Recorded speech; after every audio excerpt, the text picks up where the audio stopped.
তৃতীয়বাৰৰ বাবে দিছপুৰ দখলৰ লক্ষ্যৰে বিজেপিয়ে আৰম্ভ কৰিলে নিৰ্বাচনী অভিযান।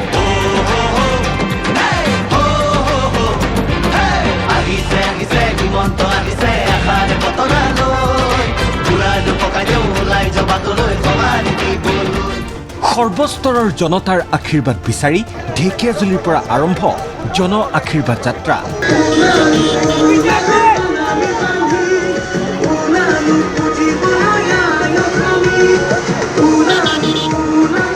মুখ্যমন্ত্ৰীৰ নেতৃত্বত আত্মনিৰ্ভৰ, সুৰক্ষিত আৰু সমৃদ্ধ অসমৰ সংকল্পৰে বিজেপিৰ শক্তি প্ৰদৰ্শন। অসমত আজি এয়া প্ৰগতিৰ বাট, চৌদিশে শান্তিৰ মুকলি প্ৰকাশ। দেৱবাদ্য আৰু শংখধ্বনিত মুখৰ ঢেকীয়াজুলিৰ গুপ্তেশ্বৰ মন্দিৰ।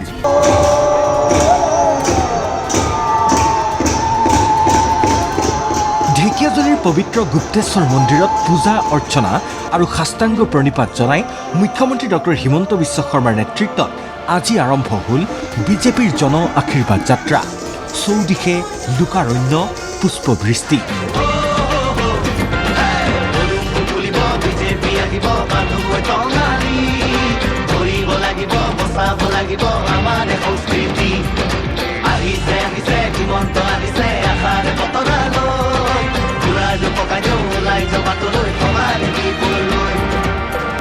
যাত্ৰা আৰম্ভ কৰাৰ পূৰ্বে গুপ্তেশ্বৰ মন্দিৰত মুখ্যমন্ত্ৰীয়ে পূজা অৰ্চনা সম্পন্ন কৰি মংগল কামনা কৰিলে ৰাজ্যবাসীৰ। দেৱবাদ্য আৰু শংখধ্বনিত মুখৰ হৈ পৰিল মন্দিৰ প্ৰাংগণ। বিজেপিৰ এই জন আশীৰ্বাদ যাত্ৰাৰ মূল লক্ষ্য হৈছে ৰাইজৰ মাজলৈ গৈ আশীৰ্বাদ বিচৰা আৰু চৰকাৰৰ উন্নয়নমূলক কাম কাজ সম্বন্ধে অৱগত কৰা। আজিৰ যাত্ৰা অশোক সিংহালৰ সমষ্টি ঢেকীয়াজুলিৰ পৰা একাধিক্ৰমে আগবাঢ়িল বৰচলা, তেজপুৰ, ৰঙাপৰা আৰু নদুৱাৰ সমষ্টি অভিমুখে। ৰাজপথৰ দুয়োকাষে দলীয় কৰ্মী সমৰ্থকৰ পাৰ ভগা উৎসাহ।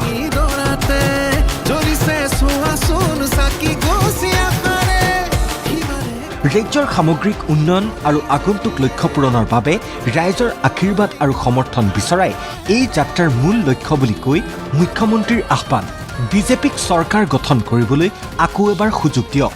ভাৰতীয় জনতা পাৰ্টীক আকৌ এবাৰ চৰকাৰ গঠন কৰিবলৈ সুবিধা দিয়ক।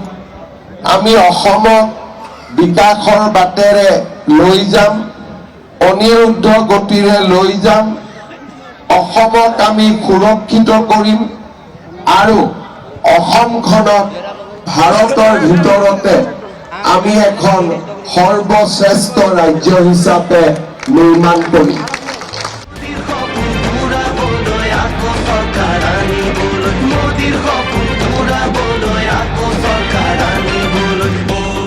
আজিৰ অসমৰ পৰিৱৰ্তিত পৰিৱেশে প্ৰমাণ কৰে যে বিজেপিয়ে যোৱা দুটা কাৰ্যকালত অসমৰ ৰাইজৰ বাবে হিয়া উজাৰি কাম কৰিছিল। অনিচ্ছাকৃত ভুল ত্ৰুটিৰ বাবে যাত্ৰা আৰম্ভ কৰাৰ পূৰ্বে ক্ষমাও বিচাৰিলে মুখ্যমন্ত্ৰীয়ে।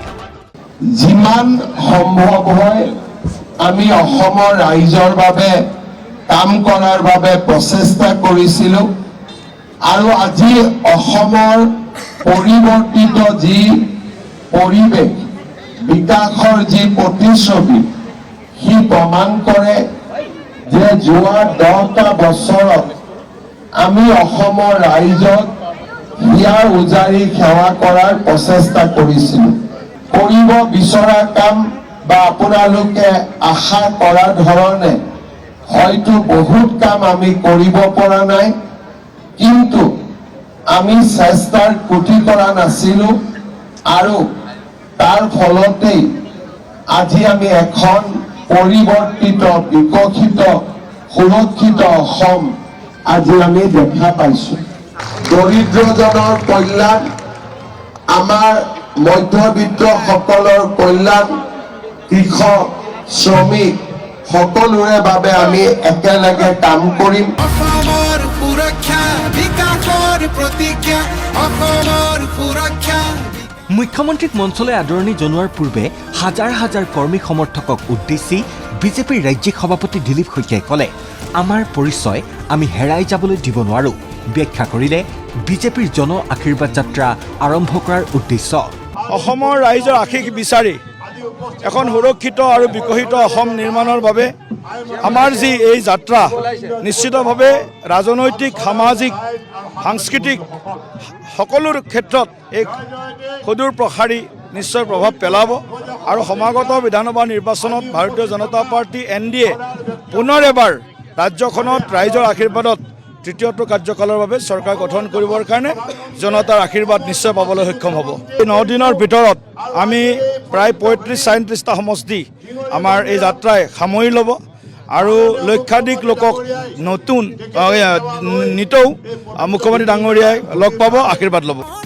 এইদৰে আৰম্ভণিৰ দিনটোত মুঠ 5টা সমষ্টি অৰ্থাৎ ঢেকীয়াজুলি, বৰছলা, তেজপুৰ, নদুৱাৰ আৰু ৰঙাপৰা সমষ্টিত ৰাইজৰ আশীৰ্বাদ গ্ৰহণ কৰিলে শাসকীয় দলটোৱে। পথৰ দুয়োকাষে দেখিবলৈ পোৱা গ'ল অভূতপূৰ্ব জনসমাগম। জাপি গামোচাৰে মুখ্যমন্ত্ৰীক যাত্ৰাপথত শুভেচ্ছা যাচিলে হাজাৰ হাজাৰ জনতা অনুৰাগীয়ে। পুৱাৰ পৰা মুখ্যমন্ত্ৰীক পৰম্পৰাগত ৰীতি নীতিৰে আদৰণি জনাবলৈ এইদৰে অপেক্ষা কৰ্মী সমৰ্থকৰ। আমি প্ৰায় 11টা বজাৰ পৰা বিজেপিৰে হয় 10টা বজাৰ পৰা আমি 10টা নমস্কাৰ। আজি আমি আমাৰ অতি আদৰৰ মৰমৰ মুখ্যমন্ত্ৰী আমাৰ হিমন্ত মামা আমাৰ ঘৰে ঘৰে আমাৰ ৰাস্তাই ৰাস্তাই আহিছে। আমি অতি সুখী অতি আনন্দ প্ৰকাশ কৰিছোঁ তেখেতক আদৰিবলৈ। আমি এই হাতত আৰতি লৈ প্ৰায়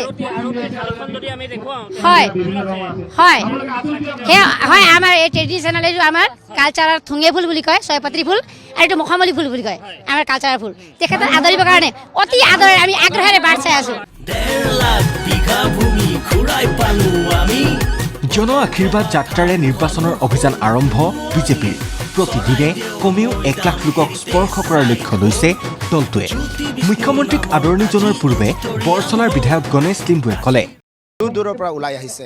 সেয়াৰ পৰা প্ৰমাণ হয় যে অসমৰ মানে জনগণে মাননীয় মুখ্যমন্ত্ৰী মহোদয়ক কিমান ভাল পায়। তেখেতৰ বিগত যি 5 বছৰত তেখেতে যি ধৰণেৰে অসমৰ ৰাইজৰ কাৰণে যি ধৰণেৰে কাম কৰিছিলে, এই কামৰ ফলত অত্যন্ত সুখী অসমৰ জনগণ। আৰু তেখেতক পুনৰবাৰ যাতে এনেধৰণে বিপুল মানে যাতে মত যাতে তেখেতে জয়ী হয়, তাৰ কাৰণে ৰাইজ ওলাই আহিছে আশীৰ্বাদ দিবলৈ। বৰছলা সমষ্টি ভাৰতীয় জনতা পাৰ্টিৰ আছিলে, থাকিব 100% থাকিব। চাওক এই দৃশ্য। প্লান ফাৰ্টিলাইজাৰ অসমীয়া হ'ল ধ্ৰুপদী ভাষা পালে নতুন। বাহনৰ ওপৰত উঠি এইদৰে ৰাইজৰ আশীৰ্বাদ গ্ৰহণ কৰিলে মুখ্যমন্ত্ৰী হিমন্ত বিশ্ব শৰ্মা আৰু বিজেপি দলে।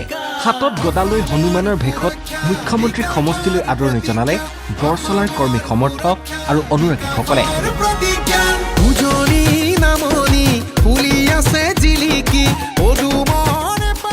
ঠেলামৰাত পুৱা 8 বজাৰ পৰা মুখ্যমন্ত্ৰীক আদৰিবলৈ অপেক্ষা এজন বিশেষ অনুৰাগীৰ। শৰীৰত অংকন কৰি আনিলে পদুম ফুল, বিজেপি, মোদী আৰু মামা। তেওঁ এয়া পদুম ফুল আঁকিছে এনেধৰণে, তেওঁৰ পেটত এয়া পদুম ফুল আৰু তাৰ লগতে বিজেপি লিখা আছে আৰু ইফালে মোদী মামা বিজেপি মোদী মামা এনেধৰণে তেওঁৰ গোটেই গাটো তেওঁ পেইণ্ট কৰিছে এনেধৰণে। আৰু কৰি এতিয়া মুখ্যমন্ত্ৰীগৰাকীৰ লগতে বিজেপি নেতৃত্বৰ যি জন আশীৰ্বাদ যাত্ৰা আছে, সেই জন আশীৰ্বাদ যাত্ৰাক আদৰিবৰ বাবে ঠেলামৰাত তেওঁলোকে অপেক্ষা কৰিছে। 8টাৰ পৰা আছো, চব 8টা 9টা বজাত চব ওলাই আহিছে পৰা তাত অপেক্ষা কৰিছো। পুৰা ৰাইজ ৰোজা আছে, তথাপি ৰখি আছে ৰাতিপুৱা। মামাক ইমান ভাল পায়, ৰোজা আছে। আমাক কৈ আছে যে আমি ৰোজা বুট দিছোঁ, বুটো খাব পৰা নাই। তেতিয়া গম পাইছোঁ যে সিহঁতে ৰোজা ৰাখিছে। কৈ তাতে আমি বুটো নাখাওঁ, আমি ৰোজা ৰাখিছোঁ, আমি ৰোজা ভাঙি পেলাই খাব পাৰিম। তেতিয়া মানে সিহঁতক বহুত বহুত ধন্যবাদ কৰিছোঁ যে আপোনালোকে ৰোজাটো যে আহিছে আৰু মামাক কিমান ভাল পায় আপোনালোকে আশীৰ্বাদ দিব যে আহিছে, আপোনালোকে বহুত বহুত ধন্যবাদ। জন আশীৰ্বাদ যাত্ৰাত অংশগ্ৰহণ কৰি কেন্দ্ৰীয় ৰাজ্যিক মন্ত্ৰী পবিত্ৰ মাৰ্ঘেৰিটাই ক'লে, পথৰ কাষে কাষে আজি হাজাৰ হাজাৰ লোক ৰৈ আছে হিমন্ত বিশ্ব শৰ্মাক আমাৰ চাবলৈ ভাৰতীয় জনতা পাৰ্টীৰ এই জন আশীৰ্বাদ যাত্ৰাত ৰাইজে আশীৰ্বাদ দিবলৈ। গতিকে ৰাইজৰ আশীৰ্বাদে আমাৰ শক্তি।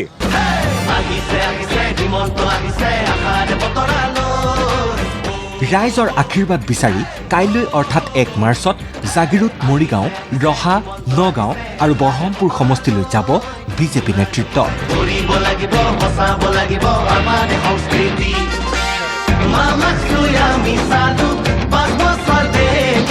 Bureau report ND24।